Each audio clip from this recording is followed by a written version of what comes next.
Hey, welcome to Tabletop Skirmish Games. I'm Lee, and in this video I'll be painting Bjorn the Viking from Gates of Niflheim.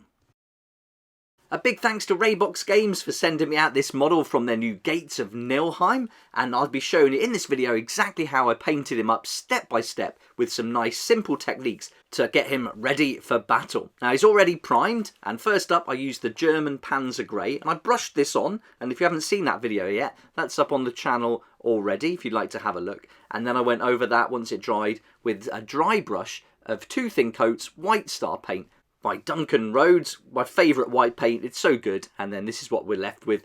I like this priming method. You get to see all the details, and it does add to the model, I think, in the end result. Right, let's get started then. So the first paint is Layer Cadian Flesh Tone, and I'm going to just block in all the areas of the flesh here.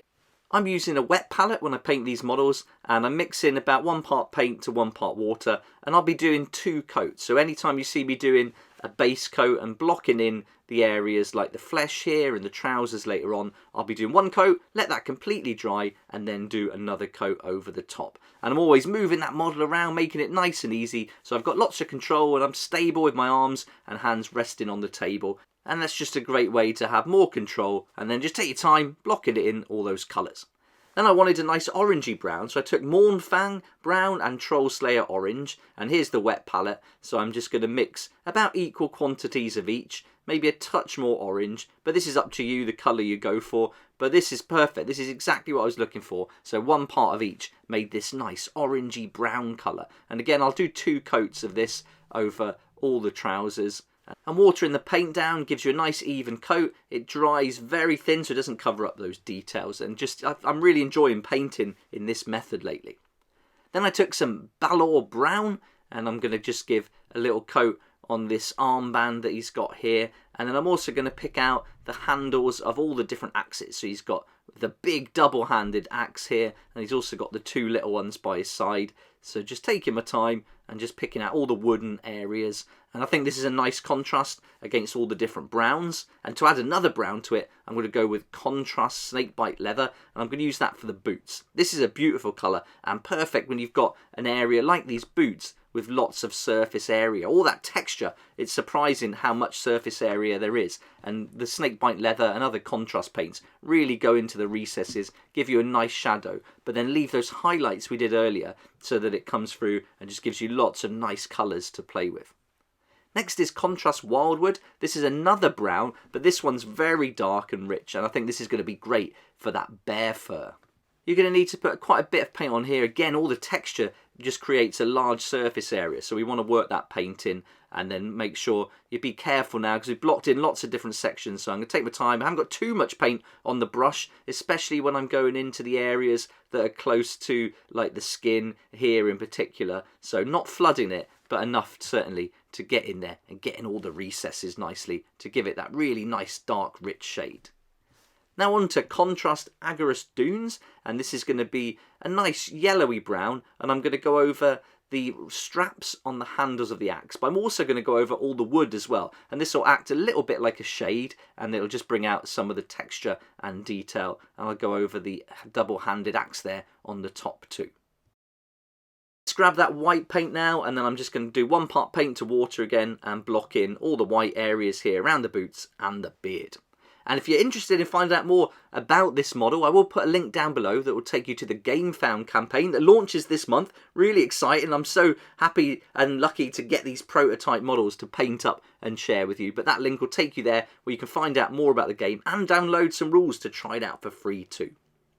Right, now we're on to Base Lead Belcher, and this is going to be used to block in all the metal areas, which are just the axe heads mainly. So just going to go around those. There's not many other parts. There's a little buckle on the belt, but mostly we're just going to pick out the axe here, give it 1 nice even coat. I don't water this one down. I just go with this straight out the pot.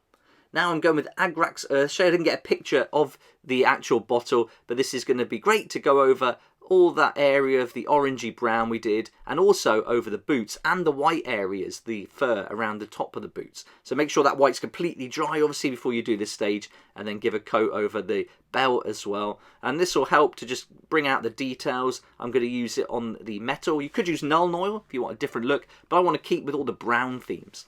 Next up is another shade. It's Reichland Flesh Shade now, and here I'm going to go over all those areas that we painted with the flesh paint, being careful not to go over the claws and the beard. Again, moving that model, making it easy, and then just pushing and pulling that paint around with a brush so I get it in the recesses, and that really does bring the model to life now, brings out all those details. Really good stuff. An alternative to this would be to use Guilliman Flesh contrast paint, but I like doing this method now. Now we go back to Agris Dunes, and I'm going to use his beard. Make sure that shade's completely dry from the flesh shade, otherwise they will bleed into each other. And then I decided to give him a blonde beard. You could certainly go grey with the Soul Blight colour grey shade, but I think having that little bit of yellow is a nice touch. Now on to the nose of the bear with some base Abaddon black, and I'm just going to pick that out and then just paint the nose. Nice and quick. Nice and easy, and there's no other areas of any black at all in this model, so that's the only bit we're going to do. Now I want to get some of that orange-brown mix we made earlier, and now I'm going to start layering up all the trouser areas. So here I'm going to paint most of the trousers, but not the recesses. I want to leave that shade there, and then we're slowly going to go up in different layers, getting lighter as we go, and then that's just going to add some texture and a nice 3D effect to the whole thing. So you can see I'm taking my time along those creases, but leaving that nice, rich, shaded area that we got from the Agrax Earth shade. And then I'm thinking where most light's going to hit it, we're probably going to get more and more of this lighter paint. So just moving that model. Same here, trying to go with the flow of the trousers, so the direction of the creases I'm trying to paint as I go there, and then just bringing these little wristbands to life too.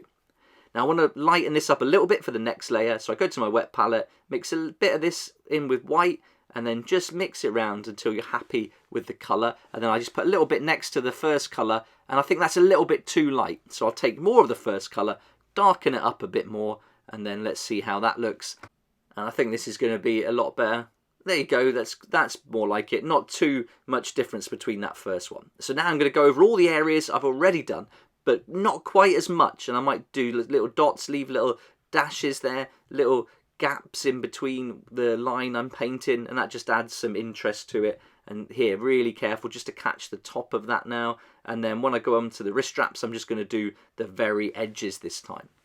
Then I'm going to lighten it up again, so I'm going to go a stage lighter just by adding a little bit of white to my wet palette, and then get some more of the orange this time from the mix, and then I'm going to just go in and just dot this on, and then that's going to be our main highlight. So here now I'm going again over the same areas, but not quite as much, almost just dotting it on, and so when it dries it should be blended in a little bit. It's not going to be super smooth, but I like the effect. I like this kind of look where you can see the different layers. Then on to Layer Cadian Flesh Tone, that first paint we used on the skin, and I'm going to do the same method on all the flesh areas. So leave that shade from the Reichland Flesh Shade, but pick out the main sections using this paint. And always thinking, where's the light going to hit this the most? Under in the shadow, the shaded areas, I'm not going to paint this on. Then I go with Layer Kislev Flesh, adding water to it again on my wet palette, and the same process, go over every section, but not quite as much as the previous paint, picking out the most highlighted areas.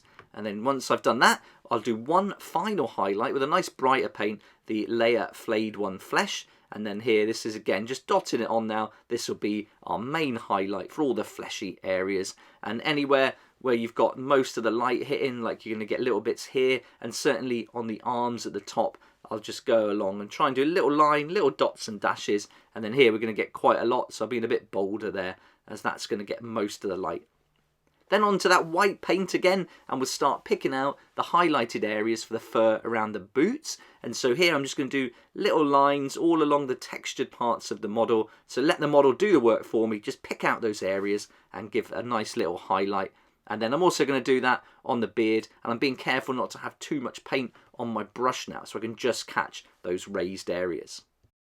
Now let's go with some Zandri Dust based paint, and this is just a light beigey brown, and I'm going to go along and just give this a very fine highlight on the handles of the wooden axes and the tip at the bottom, and then here just along that sharp edge. You can use the side of your brush if you want to, but I find here this just really works just doing it like this. But you could use the side of your brush on any really sharp edges. That's a nice easy way to get a neat line. And then I'm going to pick out some of the areas of the boots as well on the different strapping. Again, try not to have too much paint on my brush. And then I'm going back to that orange, and I'm going to take some of that and use that as a highlight onto the dark brown bear fur that we used the wildwood on. So this is the same colour brown that I used on the original trousers right at the beginning, and that's going to tie it in together, but make it look different enough that we've got a different brown going on. Then I'm going to go back to the Zandri dust and use that to add the highest highlight onto this fur. And I'm being very careful not to overdo this. I just want to pick out little bits. It's almost where the light's catching some of the fur. Maybe it's wet, maybe there's some blood on it, and that's making it shine a little bit. So that's the idea here. Just picking out little bits, and then round the back where we've got the raised undulating parts, I'm going to just pick those out as well, and then just catch it a little bit. And that's going to help give it some extra texture. Now we need a little highlight for the nose, so a Mechanica standard grey will do the job, and just a little dot on top. Being very careful there, it's going to be so subtle you'll hardly see it.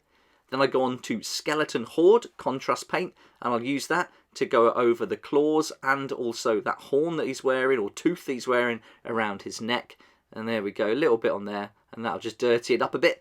And then we're on to the final stage, some Stormhost Silver, and this will be a nice bright highlight for the axe. So I'm just picking out all those raised areas to go along there, and then that's going to really bring that metalwork to life and just break up that big section of lead belcher. And then here I'm using the side of my brush, and you can see you get a nice sharp edge. Go on that axe there as well. And then I thought, you know what, let's do one final thing. Let's grab some Reikland Flesh Shade and let's just fill in that pattern on the axe. And that's just going to give it a bronzy look and just bring out that detail, because it got lost a little bit. And there we go, there's Bjorn from Gates of Niflheim painted up and ready for battle. And I've also based him as well.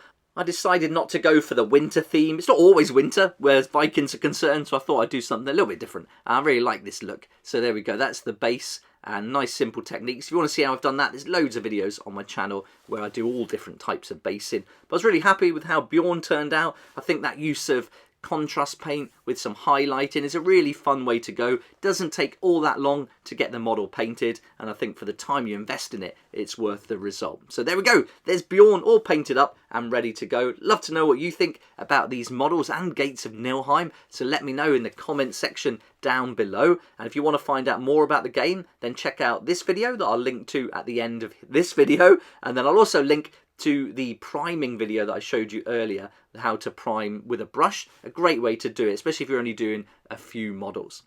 I'll put a link down below so you can go to GameFound and then follow the Gates of Niflheim campaign. If you follow along now and sign up, you can get a free gift if you back it as well, which is pretty cool, and you can get loads of information there. Tells you all about the game, and also one of the great things about Raybox games is when they do these, you can actually download the rules with a few sample scenarios, so you can actually give the game a go and try it out before you sign up, which I think is really cool. You know exactly what you're going to get.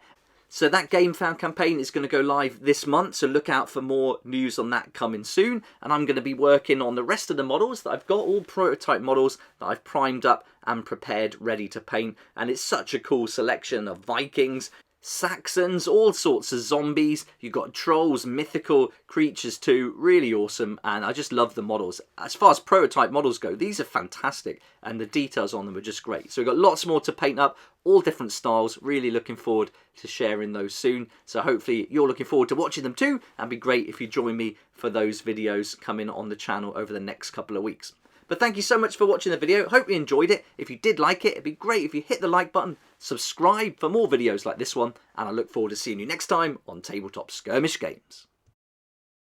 Thank you so much to my Patreon supporters for helping me to keep going with these regular videos. I couldn't do this without you, and I appreciate your support so much. If you'd like to join the Patreon community, support the channel, get some great perks at the same time, there's a link down below in the description. It'll be awesome to see you there.